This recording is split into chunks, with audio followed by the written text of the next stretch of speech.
Welcome to Hair Story, and we are today with Carlo Lombardo, who is currently in the freezing cold of Thunder Bay, Ontario. What No, no, temperature we're is it we're in there? the pluses today. Not We're in that the bad. You're in pluses. the pluses. What are you today? What's your temperature? I think it's sitting at about +1, but Okay, but good. but no So you're snow. I hear you're you getting guys have lots of snow. yeah. We got a lot of snow in the south, so So lovely to see you again, Carlo. And of course, thank we've you, known Jeff. each other Thank for you. many years. I'm looking forward to chatting with you and getting everyone else in the world to learn about you. So start off, if you don't mind, Carlo, telling us a little bit about your background. How did you get into the hair industry? So give us a beginning of your life story, so to speak. Sounds great. I come from a background of hairdressers. One of my uncles, of course, God rest his soul, he was one of the most famous hairstylists here up in Thunder Bay. And as a kid, I always looked up to him because he was my dad's youngest brother. But to us, he was not only an uncle, but definitely like a really good friend because he was the youngest in the family. He was the coolest uncle. He owned a salon. He had all the ladies hanging out with him and everything. So growing up, we always looked up to him. And I'd go to his hair salon and just hang out and sweep the floor as a kid. And then back in high school, one of the cosmetology teachers approached me and he said, you should join our cosmetology program. And I was a little leery because I was like the only male that was going into the cosmetology program in the high school. So, in 1994, I said, okay, well, I'll sign up for the cosmetology program. And here we are, 30 years later. We continued that route, and we grew a hair salon with Now, you started working for someone, I presume. yes. So for the first year after school, after graduation of the hair school here in Thunder Bay, I started working for a gentleman that was a barber, but he had a barber shop on one side and a hair salon on the other side. And I got into the hair salon part, of course. And about a year after that I worked there, I had this vision of owning my own salon and expanding and, being my own boss. And it wasn't even the fact of wanting to be the boss. It was just I had a different vision. And I moved on and I bought a little hair salon that I worked basically by myself. So And you actually bought a salon.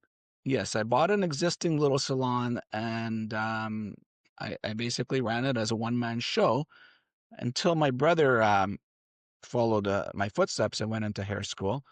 And a year after that, we ended up opening up a hair salon here in the Landmark Inn, and was one of the most famous famous hotels. So we built a great business, basically a family business together. And we've had some of the staff since then are still around with us, and How many that's years a has that blessing. been? I'm sorry. How many years has that been? So that was in 1996 that we opened up in the Landmark, So and almost so 30 years. almost 30 years that we've been. You'll be celebrating 30 years next year. Yes, I believe in September. Wow. So it's been obviously a journey in which you've seen a lot of changes in 30 years.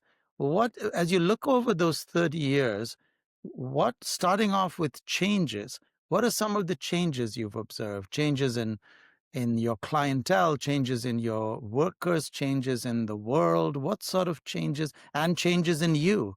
What sort of changes have you seen in those 30 years? So the biggest change in myself was the technology. Of course, technology now is way more advanced than when we started.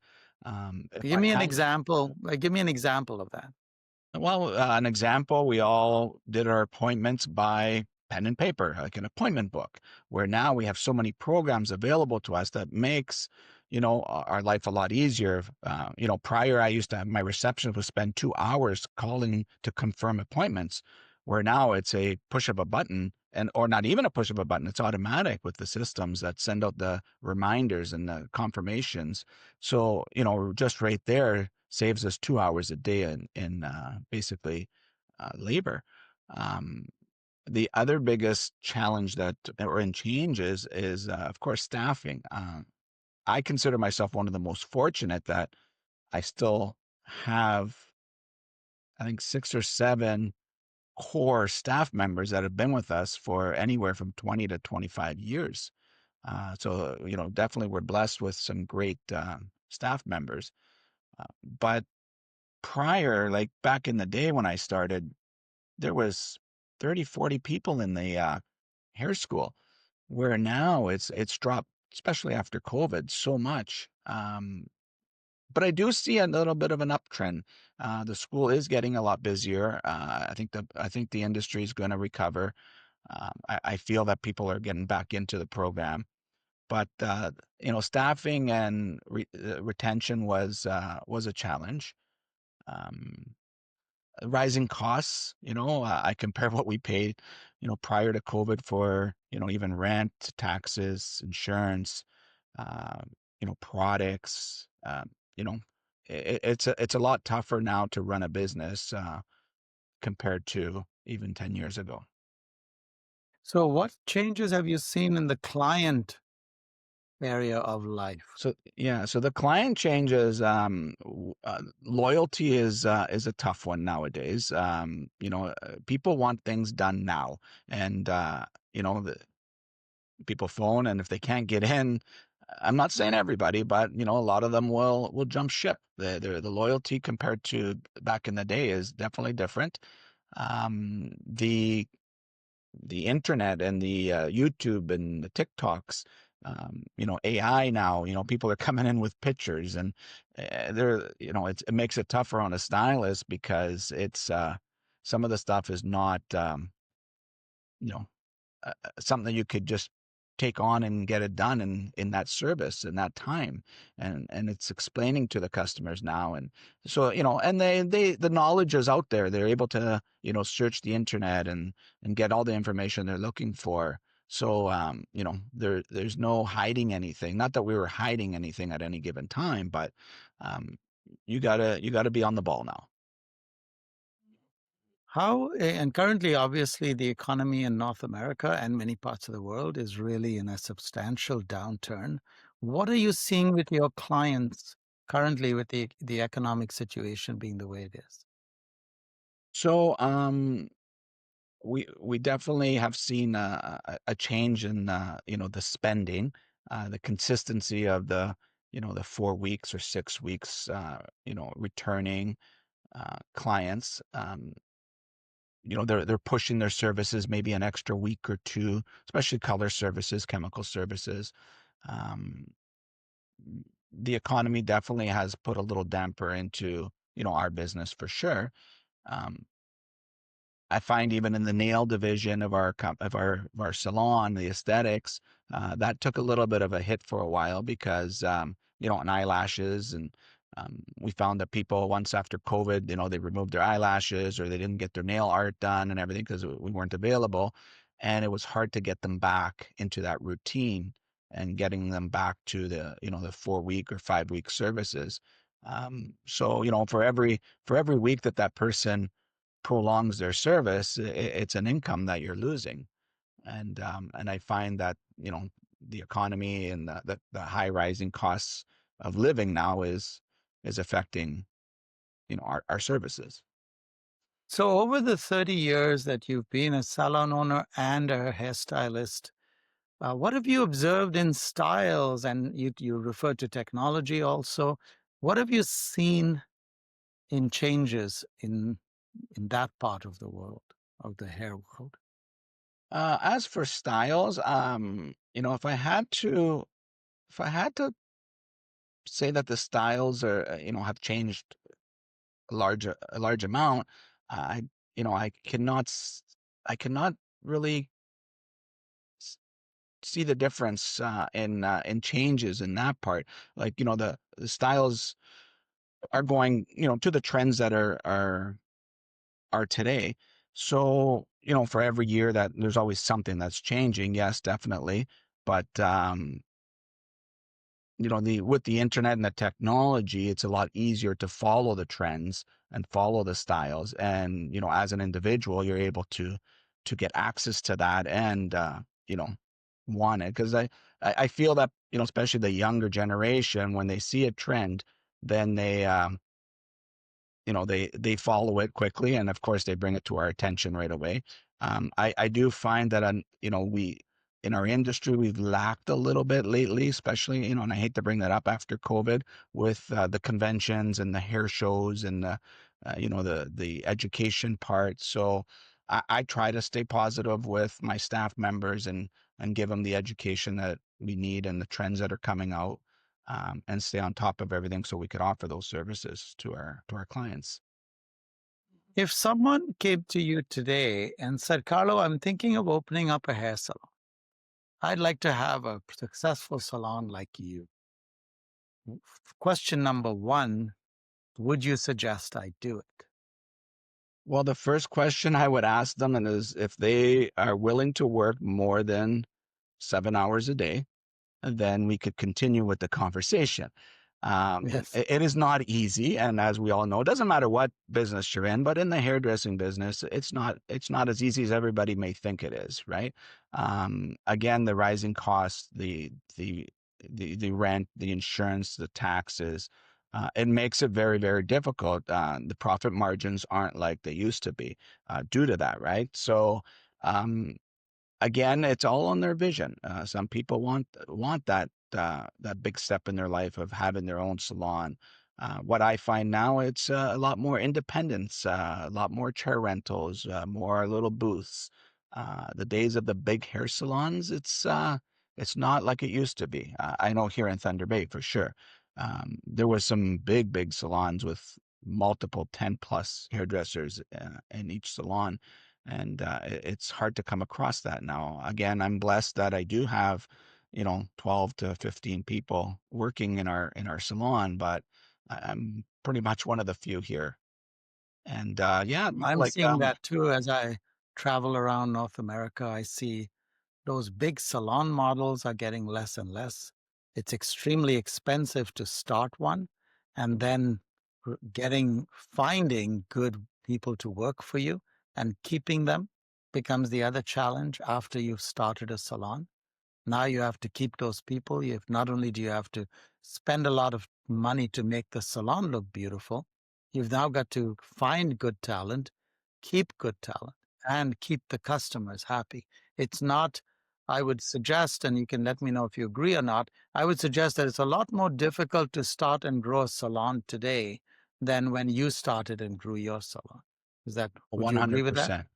100%. When I started my salon, again, I only had 1 year experience into the industry and I took my chances and I was blessed to, I was young still. I was just turning 19 when I opened up my salon.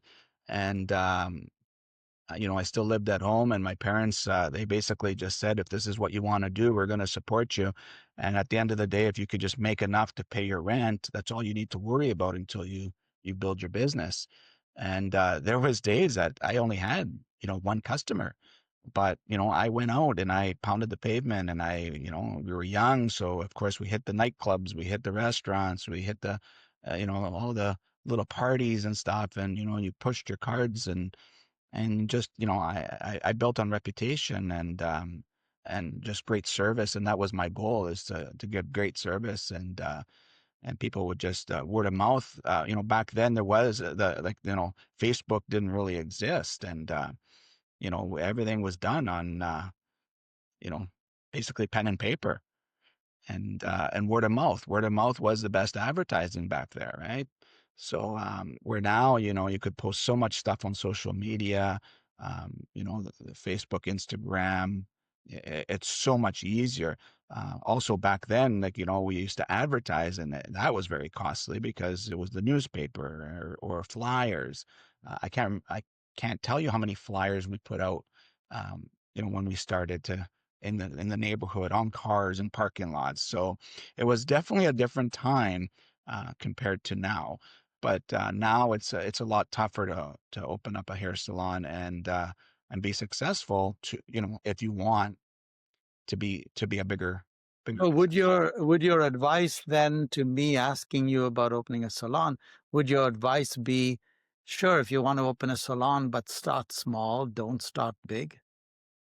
I could almost guarantee you will be starting small, unless you had a group of people that were basically on board right from the beginning. Um, Personally, myself, I can't see you opening up a hair salon today and having 10 stylists coming under your wing right away. Not only that, I feel now like even with the industry the way it's going, and um, it, it would take a long time to be profitable. Talk to us a little bit about the physical toll it takes on a hairstylist to be doing hairstyling year after year. So I spend hundreds of dollars a month on physiotherapy and chiropractor. Unfortunately, yes, some are built a little stronger, tougher than others, but it definitely takes a toll on your back, on your wrists, and not only that, mentally too. Like people say, "Oh, it can't be that hard to hold a pair of scissors and a comb," and I always say, "Well, if you think it's that easy, school starts in September, but you could try." It's not even like the physical part of it. It's again going back to the mental part of it. You're constantly talking. You're thinking of what you're doing. You're trying to accommodate your customer, listen to their needs. Then of course you're going to have complaints. You're going to have staff, problems. You think you're going home to relax, and you're thinking about the next day, or you're thinking about all your supplies that you need to purchase, make sure everything is ready for the next day. Eh, Yeah, it is a tough job. I don't regret it. It's been a great experience for myself, and I've met so much great people through this industry, and I have I live a good life. I'm not anywhere near being rich or anything, but I'm not starving, and I have a great family, and that's how I built it So with everyone, dressing. of course, everyone in pretty well all industries now are talking about the coming of the robots. Here come the robots. So talk to us a little bit about whether you see robots replacing you easily. I personally cannot see a robot replacing, the cutting of the hair part. Maybe the washing part, as there already is machines out there that you could just lay in there and the hair washing will happen. Um, uh, if they do, wow, I can't wait to see that. But like everybody's hair is so different, everybody's face is so different, and yes, the technology would pick that up, no problem. But the personal connection between the stylist and the customer is basically what makes our industry. Um, the relationships and the friendships that I've built with customers, I've had customers that have not had a haircut by anybody else in almost 30 years. And I think that's what makes the difference, separates us from being replaced by robots. So I personally don't think that that will ever happen in our industry. So let's tease that thought process out a little bit more. As a hairstylist, you have hundreds of people's heads come and sit in your chair, and you basically are an artist along with being a therapist. In an interview earlier today, the lady I was interviewing said that we are hairists. We're basically therapists doing your hair. And in that vein of thought, what sort of impact do you feel hairdressers have on the population? Um, so, are you asking like the connection that we have with the people? Well, what do you think? Well, I'll give you the example of, let's assume all the hairdressers went on strike tomorrow, and nobody could go get their hair done by their hairdresser. What impact do you think it would have on the mental health of the country? Well, we've seen it back in 2020 when we were shut down. Um, it definitely affected, well, I'll speak for myself. Not only financially, of course, it was a big effect for us. It was definitely the mental part of being basically told you are not allowed to do what you love to do, and you're not allowed to service the people that are waiting for you.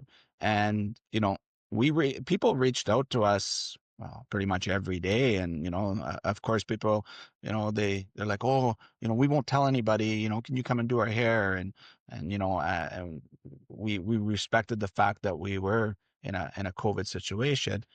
Uh, but yes, it definitely will affect the people and the stylists when we aren't around. We are a big part, like our industry, our service is a big part of somebody's life. And I always go back to the fact that I think I've been invited to more customers' weddings than family weddings because they look at us as part of their family. We grew up with these people basically. Like I've been with people for 30 years. So when we're not available for them, or our industry gets affected that way, or we went on a strike, yeah, it affects every individual. And so, yes, we are important to people. Yes, our industry is very important. And that's where I tell people we are professionals and make sure that we are respected in that way. I find that some Is there a people don't particular respect us. is there a particular story you can share that stands out in your mind? You've obviously have lots of stories of, situations you've been through as a hairstylist. Is there any story that really stands out that you think, wow, that I would really like to share that story of what happened with my client or with my interaction with my client? You mentioned weddings as an example, but is any really one story that you think, wow, that is a story I would really like to share? I think one of the biggest stories that has stuck with me, and it's a little bit of a sad ending was the fact that I had a lady for 25 years that basically she had no children. She had one brother that lived in Southern Ontario, and she came every Friday at 12 o'clock to get her wash and style done. And I did her hair for 25 years. And prior to that, my uncle did her hair for almost 30 years. And, when my uncle passed away, she found me and she stuck with me. So she was in our family for about 55 years of getting her hair done. And, and of course, we all age and, and unfortunately life comes to an end for all of us at some point. And yes, so she got very ill and she passed away. And it was a Monday morning, and this gentleman walked in, and he said, are you Carlo? And I said, yes. And he introduced himself, and it was her brother from Southern Ontario. And he came to tell me that she had passed away, and he just had got the phone call. And he said that, there was one thing that she stated that if she ever passed away, she wanted me to be one of her pallbearers. And, I thought that was an honor, and it just, it showed what we mean to people. And that's that lady has stuck to in my heart forever, and always will, because not only she was a client to me, I looked at her as a grandma to myself. And that's how I respected her, and That's a she really, respected me. yeah, that's a wonderful, wonderful story to show how what a great impact hairstylists do have in the world. And I know some days it's discouraging. You go home tired or discouraged, but it is a huge impact that the hairstyling industry and the professionals are making in the lives of people. That was a wonderful account. Yeah, like A I said, couple of we minutes to a couple of minutes of questions about your future, because I hear you're embarking on a really great new venture, because you've been in the hair world now for many years. You've also owned a distributorship in Thunder Bay for many years, Pharma Beauty Supplies, and now you've got some really exciting growth ahead of you. Tell us a little bit about your new venture. So back in 2006, here I was working behind the chair, and this gentleman from Southern Ontario stopped by, and basically I'll look at him as a salesman at the time. He brought in this product in a box, and he said that, "Hey, are you Carlo?" And he said, and I said, "Yes." He says, "I've been looking for you." And I said, "Oh, I hope I don't owe you money." He goes, "No, no, no." He says, "Our families knew each other back in Italy, and I'm importing this product from Italy, and I just wanted to put it in your hands and try it out." And I said, "Great." And he set it aside. We chatted. He explained it, and off he went. I think about 2 weeks later, he followed up, and I said, "I'm so sorry, I haven't even had a chance to look at it, but I will." And I ended up playing with this product and basically fell in love with it. And so we started bringing it in just for our salon, and other hairstylists in Thunder Bay started hearing about it, and they asked, like, how do we get it? So I had this bright idea of opening up a distribution company, and it was kind of like a little bit of a fun slash joke type of idea. And here we are in 2025, 2026 almost, still running as Forma Beauty Supplies. And we started off with the one brand, which, was a Corel brand from Italy. And now we are representing almost 50 different brands in our distribution family. So our growth has really succeeded. And now we decided that we're going to move to the next level, and we are going to be a Forma Professional Beauty North America company that will be distributing products right across North America.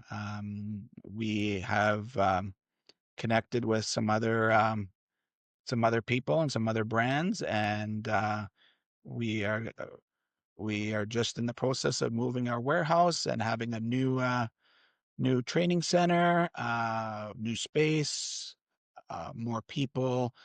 Um, we want to be the basically the Amazon of the beauty industry, but in the professional format. So that's going to keep you busy for the next 30 years. No, I hope not 30 years, but yes, So for the that's next very little while, exciting. for sure. So, Carlo, I've known you for a number of years. We've had a wonderful friendship, and I'm looking forward to continuing to get to work with you and hopefully follow up later on when you've moved from our professional beauty to the next level and get your insight into what happened, what were your challenges, what were your victories as you move into the distribution world. So I really appreciate you sharing this time with us, Carlo, and I look forward to seeing you again soon. Yes, thank you, Jeff. Thank you for your time. And, again, the friendship that we've built has been amazing with yourself and other people that I met through you. So, I'm blessed to be part of everything.